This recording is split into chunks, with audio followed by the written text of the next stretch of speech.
I stay in a place there called the K2 Motel. It's run by the Pakistan Tourist Development Corporation. And I went there in 1996, and the menu hasn't changed at all. And I don't think the bed linen has changed. The washer, obviously, but nothing has changed. It's not exactly luxurious, but what is fantastic is the view from the gardens. And I mean, it's self-flagellation. All the climbers go there, and everyone's on ciprofloxacin within 2 days. You know, you just you got to carry that. It's a silver bullet because you can't do anything otherwise. But it's just that it's a tremendous landscape, as you can see there, and that's the River Indus. And from the Skardu, you need to get to the gateway village of Ascoli, which takes about 6 hours. Over rather precarious roads. And I think I've got a shot. This is us leaving the K2 Motel. And Karim there is my sirdar. I've known him since 2013. And I've got my own porter who I've known since 2004. And they're lovely men. And the porters are random. They tend to change. So towards the end of the journey, you've got to go through the Braldu Gorge, and try not to look at the river here. Look at the slopes that we're driving along. You get lots of rock falls here. I mean, they're completely, utterly vertical. And this is the Braldu River in the gorge. So this is probably half an hour from Ascoli.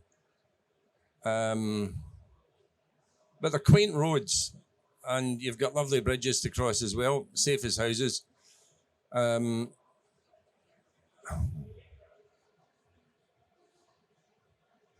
sound in this.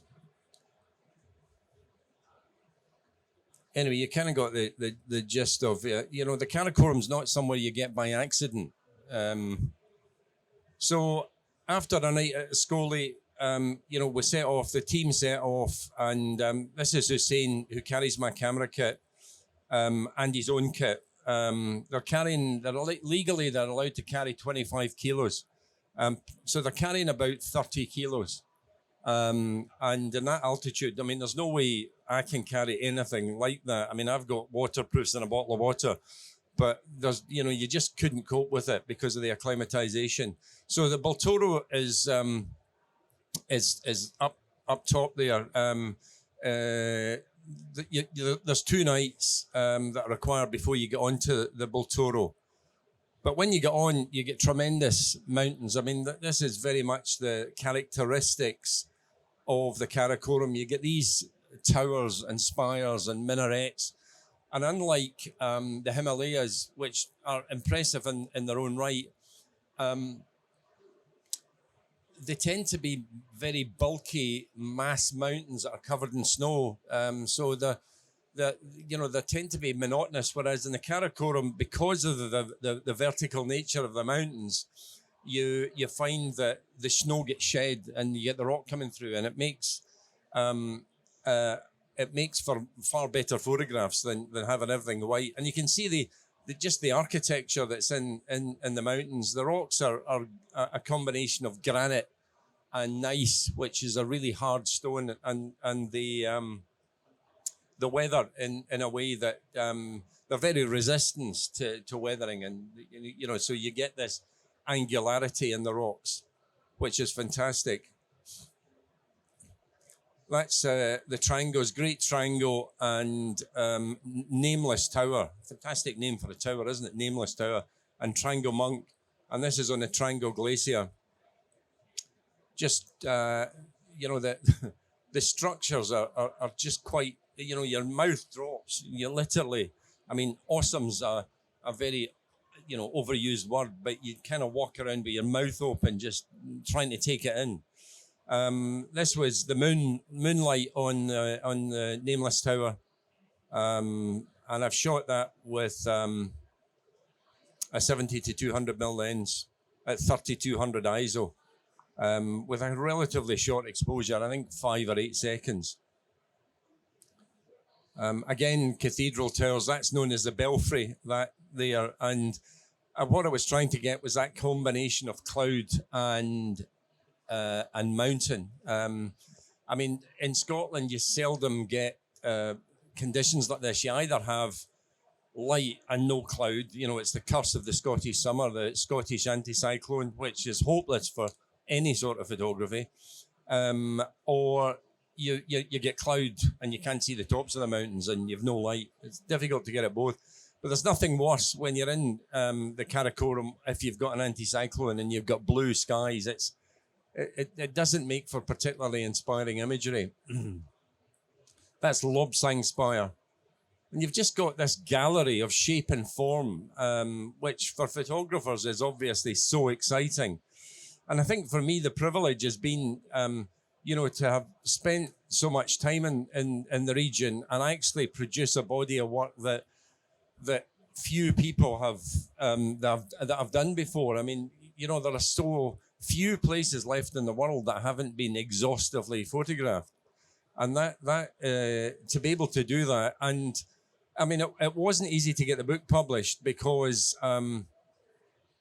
it was actually the High Commissioner in London that reached out to some of the Pakistani banks and asked for some money to underwrite the publisher's risk on it, because the publishers, I mean, I went round the houses and the publishers, and even, with my publishing record, nobody would touch it because there was too much of a punt for them.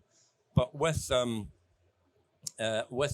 that money, they were able to do it. And it would have been so easy, that even given the sponsorship that I got for this project, for all that work, that body of work to remain on my hard drive and never be seen. And that would have been, for me, very disappointing. That's the Uli Bahayo Tower again. And 3 days of sleet and snow. And I used to go out there and always early in the season, hoping to get late snows, because it just creates so much more drama on the landscape. But just these clearing, that was 3 days there that we waited. And my tent was soaked one day. There was so much sleet that came through, but it cleared eventually, and I got what I wanted. And I had to go back. I mean, these images you're seeing have been taken over a series of different expeditions, and you know when you've got the picture, and you know when you're going to have to come back. It's quite a long way to go back, isn't it? So that there again is the Uli Bahayo Tower, and you've got the Triangle Group there, and that's Cathedral Towers, and that's the Baltoro Glacier, taken from a high campsite called Urdicus, and it's fantastic. A fantastic point, one of the best points in the Baltoro for photography. That's Uli Bahayo again with crepuscular rays coming through. And there's the opportunity to obviously photograph the porters, and I use some of the porters in the book simply to break the book up. And it's also the reason that I decided to use black and white, because if you've been to any mountains in the world at altitude, they are all very similar insofar as they're photographically they're blue and white and blue and white. You've seen so many mountaineering books, and despite where some of these images that mountaineers are able to take pictures from in places where I can't manage, they tend to be, the books, in my opinion, tend to be tedious, because each time you turn a page, you've got more blue and white rock, and usually with a climber in red or a yellow tint, and it becomes monotonous. So I used black and white. The monochrome palette I felt was more suited to the landscape of the Karakoram. So I used the very best color images and mixed them with the black and white. And again, it was to change the pace in the book to create interest. That's the Triangle Towers, and it's almost like a computer generated image. That, I mean, it's quite surreal. Just amazing. And I spent 3 nights on that campsite, and that was the first night. And it was the first morning. I got about 2 minutes of light and it closed down. That's all I needed. And these quotes that I had there, they're taken from the expedition books. And this was This was from Sir Martin Conway. It was Martin Conway then, but oh no, this one isn't. This was of a Dutch explorer, and she wrote there. It's a wonderful moon. It was a wonderful moonlit night. All around us lay the silent mountain world, an endless expanse of white snow gleaming mysteriously in the pale, pure light. The stars shed their soft radiance overhead. It was a night of indescribable beauty, of blessed calm. And some of the quotes in these books are very, very poetic, and they sum up. I feel that generation had the ability to communicate verbally in a way that we seem to have lost. Again, the Triangle Group in monochrome. This is Great Triangle and Nameless Tower on the side there. But to get the transition there with the snow and the peaks breaking through the cloud, just give it, makes it very, very evocative. And again, Ulubahayo, Triangle and Cathedral. And this is for further up the Baltoro. And looking across to Masherbrum, these are called penitentes. It's an area of the upper Baltoro. Well, it's not actually the upper Baltoro, but it's south of Concordia. They're about 10 metres high, these penitentes, and great opportunities for foreground photographs. Again, it snowed overnight, and that snow that's lying in the glacier would have melted within a couple of hours. That was lunch being prepared. It's a table with a view of Masherbrum, and just wonderful to have that experience. Not dissimilar to the early explorers, and certainly on the Biafo Glacier, not the Baltoro. We would leave for a month at Scully, and you wouldn't meet another person until you got back to Scully. And again, with somewhere where there are so many visual assets, there's very few places in the world where that you'll find that, or able to find that. The Mustang Tower, just the shapes, and the diversity of shapes is so visually exciting. And further up, we're at just, almost at Concordia. This is Gasherbrum 4, just under 8,000 metres, but that's not the main route of ascent, but it has been ascended reasonably recently by an American group. Very technically demanding mountain G4. And K2 from Concordia, that you're looking up the Godwin Austen now to ultimately to Broad Peak Base Camp, which is just on the right-hand side, and K2 Base Camp's further up. Not a great place for photographs, K2 Base Camp. Broad Peak Base Camp, or that area, is better. You can look back onto Concordia. Golden Throne, which was named by Martin Conway in 1892. And he climbed up, not to the summit, he kind of went up a blind summit and couldn't go any further. But he named that. And if you read his expedition books, it's almost like Genesis, the way that he describes himself naming it. It was like on the fifth day type thing. But there were opening up parts of the world that had hitherto not been seen, certainly not by Westerners. That's K2, and the Abruzzi Ridge, named after the Duke of Abruzzi, whose expedition went out there in 1909. And there's a sort of lump there. Sorry, I'll just hit that back. Here, in the middle of that, that's the Serac. There's a huge Serac up there, and the bottleneck is up the side of it. And the bottleneck is where there are often fatalities on K2. I mean, there's opportunities everywhere for fatalities. It's not limited to simply the bottleneck. That's our camp on Godwin Austen Glacier with K2 behind, and the other sort of pointed peak is the Angelus, which is quite a technically difficult mountain, I gather, to climb as well, but much, much lower than K2. That's us at Concordia, Karim and Hussein, and that important chair, very important. just as walking over the Godwin Austen back to Concordia. And again, the great quote by Filippo de Filippi from the Duke of Abruzzi's book. Suddenly and without warning, as if a veil had been lifted from our eyes, the wide Godwin Austen Valley lay before us in its full length.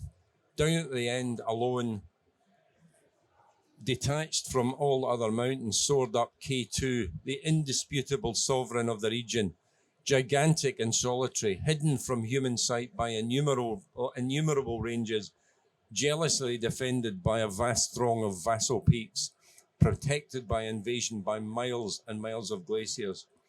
They really were able to communicate with language. And remember, they were Italians. And it was Filippo Filippi was the doctor in the expedition. And I think it was his sister that did the translations into English. But that's K2. And it really shows the architecture of the mountain from the upper Vine Glacier. And I shot that with a 5x4 camera. When I was there in 2004, I had my panoramic 617 there, and I also had a 5.4 outfit, an ebony camera I had 7 lenses with me, and that was shot with a 400mm lens on the 5.4. Very difficult shooting on location with sheet film, but I wanted to try and experience what that would be like. I wanted the parallel with some of the photographers from the past. This is us leaving in 2015. This is our journey home. Lots of landslides. That's the road there that they're trying to clear to get through. You get what happens is you get blockages and high up in the mountains, and then you get a back. It fills up. You get sort of mini lakes forming, and then you get this huge slide, and it pushes solids, lots of solids down with them as well.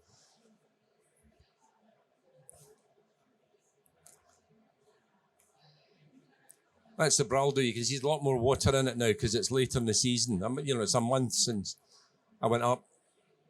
And you've got lots of these bridges to go over as well. It's always a bit of a balancing act.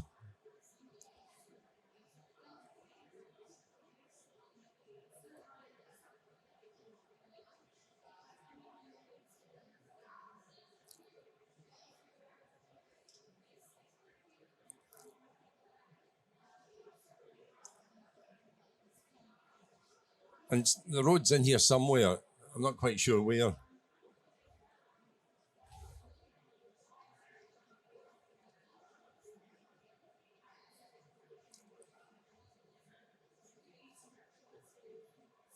Hooray. So the Characuza is another glacier that I spent time in. And again, this is by Felipe. The impression made upon us was so strong, so moving, that no words could convey it to the reader. It was like no other experience. It provoked no other recollections or comparisons.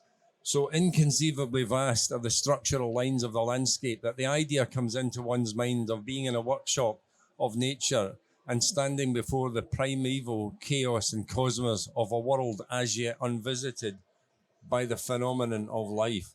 I wish I could write like that. I wouldn't be a photographer, I'll tell you. But, I remember standing with my Sirdar that morning and saying to him, how many tens of thousands of people, go and watch the sunrise in the pyramids or the sunset in the pyramids. And we were standing looking at that ourselves. Just such a wonderful experience. K6 at the head of the Characuza. You've got K6 and K7 up there on the Characuza Glacier. And again, that's sort of table set up for lunch there. And this is breakfast being prepared. Porridge there, and that's my extra virgin olive oil there. I don't like their cheap oil, ghastly. This is what the importance of having a good Sirdar. They got me honey and all the sort of things I like. Made pizzas and pakora for me, and but I've tried this and it's not very easy. Making the chapatis. So he was close. But, fresh chapatis with honey, and you get the little silver lavash kiri cheeses, and you'd squeeze them into it as well. Very tasty. That's Beatrice Peak. I don't know who Beatrice was, but obviously named after her. And again, that just kind of sums up the architecture in the Characuza. Like, and that early snow, the snow helps that picture. And the lovely, streamers of cirrus there. Just, what a moment that was. It just so vivid in my mind. It seems like yesterday. And that's just a telly shot of those spires. Very hard rocks that, will weather like that. If that was sandstone, it would just crumble and go. And finally, the Biafo Mustag. Well, a Mustag means ice mountains. Romance almost became a reality. The gods were very near at hand. We touched, as it were, the skirts of their garments. Yet even at the culminating moments of these strenuous dream days, there lingered the sense of incompleteness, of something lacking. The secret was almost disclosed, but never quite. The veil never entirely withdrawn. And I kind of, I empathize very much with that statement because, you're experiencing these sublime moments and you kind of feel there is something more. There's nothing more. It's like there's something beyond this. And it's like a thirst just because of the elated experience you're having. The Biafo is quite amazing.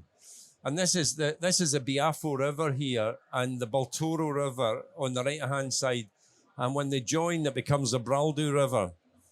So they're just moving the goats up into the high pastures, so they can fatten them up a bit.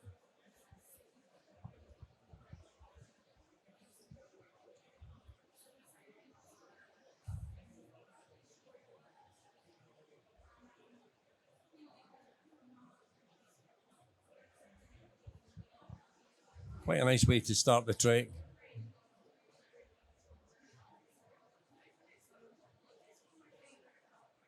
Lovely. It's Chorico and Ulibahaya Tower. And this time I'm going up the Biafo, which goes in the opposite direction. There's not many people that go up the Biafo, and certainly there's nobody that go up to the Biafo when I would always go up early, and people tend to go up the Biafo later because it's crevassed, unlike the Baltoro, and it's actually quite dangerous. That's Bulla, which is at the bottom of it, and you can see the folding in the rocks there, the way it's been folded. It's quite tremendous, the sort of movement in that rock. And that gives you an idea of the scale of the mountains surrounding the Biafo. I mean, I don't think these are even named. These peaks they're just random peaks. That's the Ogre, or Bentabrax, its real name. And again, this is a quote by, and again, another great quote from Filippo. Sometimes we arrive at a consciousness, even a dim one, of the wonderful harmony of form, the perfect balance and proportion of this seeming chaos. But oftener we give up all analysis of our sensations and rest in a vague and silent contemplation. It's a lot better than awesome, isn't it? How can they write this stuff? It's just fantastic. And that was a campsite. The guys are breaking the water there, breaking the snow up there and making tea. The Balti teas in big pots. They make them, and they pour it from one pot to the other. Sweet, but it's lovely. I like it. That's Karim with a hispa behind. And I think that's it, ladies and gentlemen, unfortunately. Great to share that with you. It's a great passion of mine, and I'm really sad that that chapter in my life is over. And, I might go back at some stage in the next couple of years for a trek, but, because the book's published, it's, I feel I can use my time more productively on other projects. But thank you for listening, and I hope it inspires you to go off and take your own pictures.